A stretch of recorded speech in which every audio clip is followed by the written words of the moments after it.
guys, it's Erin with Hand Stamp Style, and today I wanted to share with you a quick technique that they shared with us at Leadership and that I tried.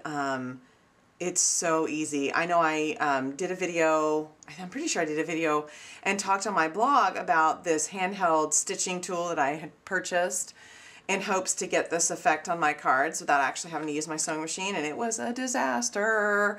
That thing was a waste of money. But having done it this way, it's faster and you can actually pre-prep these strings of garland, I guess is what you could call it, for any project. And so I'm going to show you how to do that. And I'm actually going to make a kind of a mini version of this particular card for some thank you notes for this month. And so I'm going to show you how to create those garlands. So what I did first is I took some small punches. This, actually, it's not hard, but it's going to be way easier if you use a larger punch. I wanted to do these on, these garlands on like 3x3 cards, so I wanted the images to be, or the shapes to be kind of small in relation to the card that I was going to make.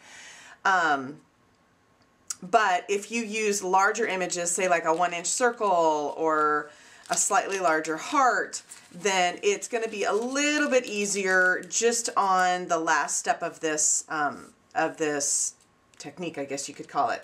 And I'll explain that in just a few minutes. So I made a whole bunch of these different shapes in a variety of different colors, and what you're going to want to do, let me put that aside, you're going to want to get several sticky notes, and I have the sticky part right on this side.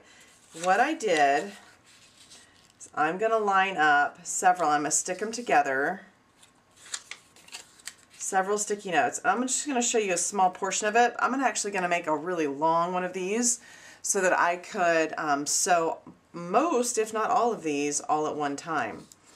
And then all you're going to do is you're going to adhere, and the sticky part is on this side, and this is not the sticky part. So I'm just putting one portion of the maybe like half of the shape, I had to think of the word, right down the middle of the sticky portion of these Post-it notes. So I'm going to have one part on the sticky and one part on the non-sticky, and I'm just going to go through and kind of stick them all down in just really no particular pattern. The only thing I'm going to try not to do is stick the same color next to each other.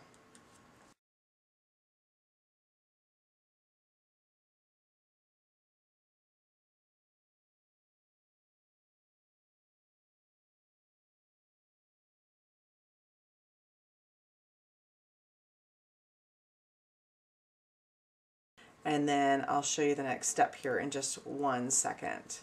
I'm not going to have you watch me do all of this just because that would be like watching paint dry. So I'm going to finish this part and then I'll show you the next step.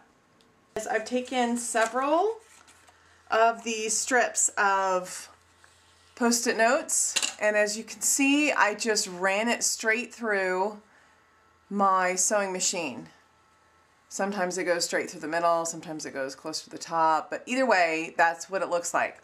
Then what you're going to do is gently, you're going to flip it over, and I say gently because these are small shapes.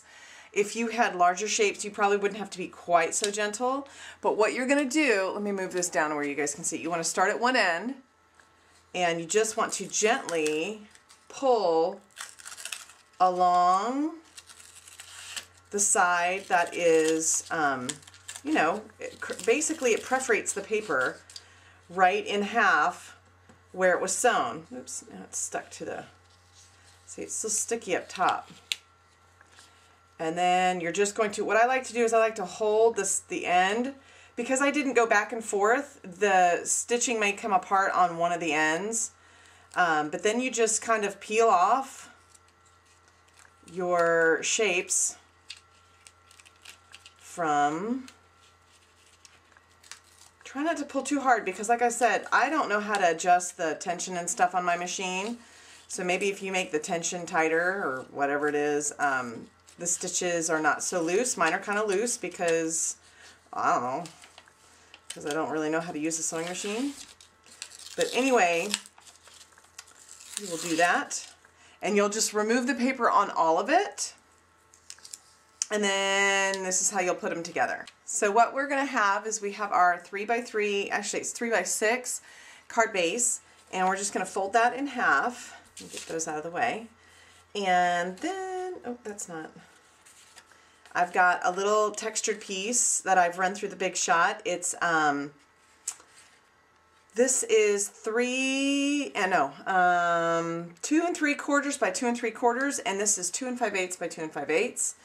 And all I'm going to do, I'm looking for my snail.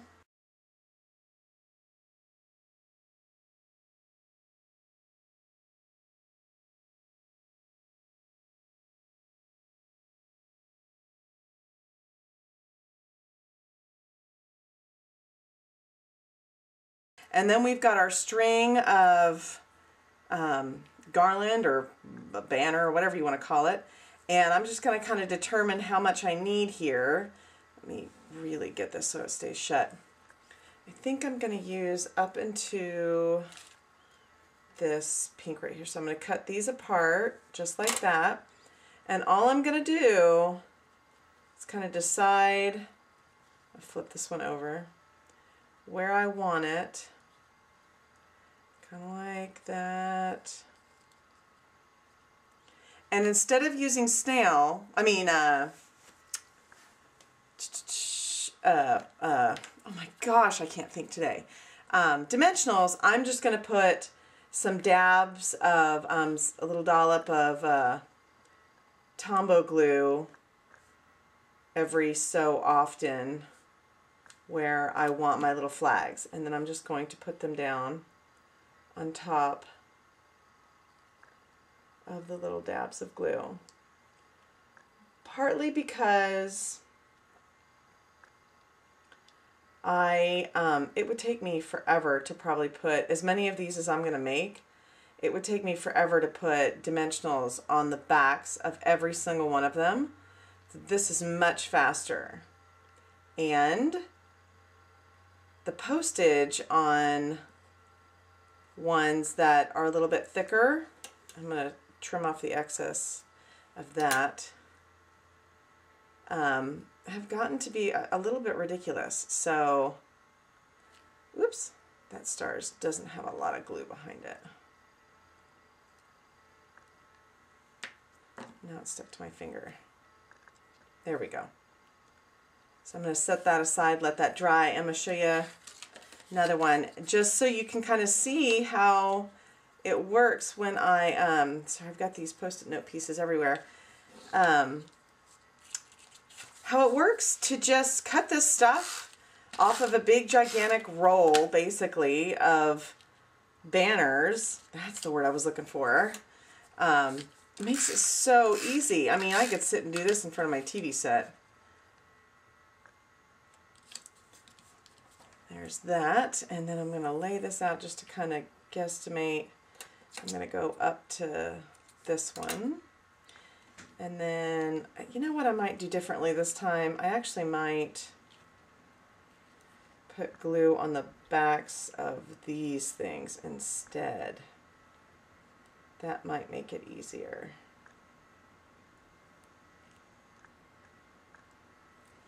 Alright, now, let's see how this works. Without getting it on my hands. Oop, already got it on my hands. I'm going to flip them over.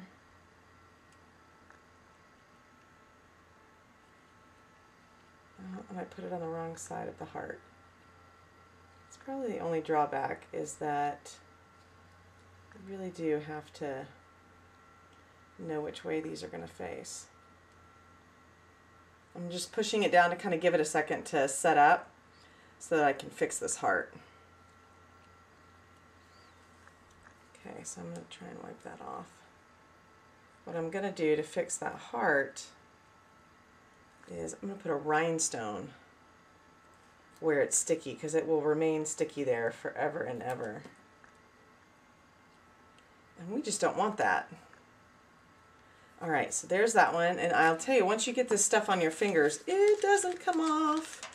So try your best not to get the, and of course I would probably color that, but do you see how easy that is? Boom. And you can just continue to cut and put them on, cut and put them on, cut and put them on. Super simple. Anyway, hope you guys like this. Give this a try. And like I said, it is considerably easier with larger shapes. So I would shoot for probably, this would be a fantastic thing to do like on a scrapbook page, or larger cards would be super simple too. I don't mind the time it takes to do this particular size. So for me, it's not a big deal, but if you want something even easier than this, I would definitely go with a larger shape. So I hope you guys give this a try. I hope you enjoyed the video. Definitely leave me a comment if you have any suggestions for new videos or you have any questions, and feel free to email me. I'll talk to you guys very soon. Have a great day. Bye-bye.